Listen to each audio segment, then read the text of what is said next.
আসসালামু আলাইকুম। আশা করি সবাই ভালো আছেন। আজকে আপনাদেরকে দেখাবো বেতকা ব্রিজের এই পাশ থেকে ও পাশ পর্যন্ত। দেখুন কত সুন্দর কাশফুল বেতকা ব্রিজের ঢালে। এখানে একটা প্রজেক্ট আছে, এই প্রজেক্টের ভিতরে অনেক সুন্দর কাশফুল।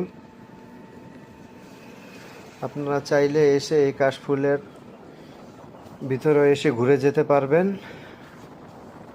এখানে বিকেলে ঢুকতে দেওয়ার ব্যবস্থা করা হয়।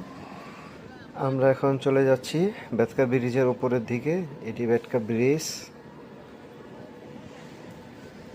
বেতকা ব্রিজের নিচ দিয়ে আগে লঞ্চ চলতো। ছোটোবেলায় যখন ঢাকা যেতাম তখন এই বেতকা এসে লঞ্চে উঠতাম, লঞ্চ দিয়ে ঢাকা সদরঘাট যেতাম।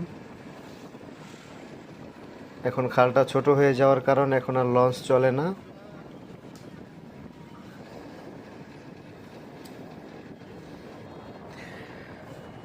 আমরা বেতকা ব্রিজ পার করলাম, এখন আমরা বেতকা ব্রিজের ঢালে আছি। বেতকা ব্রিজটি অনেক উঁচু করে বানানো হয়েছে, তাই বেতকা ব্রিজের ঢালটা অনেক বড়। হাতের বাঁ পাশে হচ্ছে বেতকা বাজার, এখান দিয়েও যাওয়া যায়, সামনে দিয়েও রাস্তা আছে।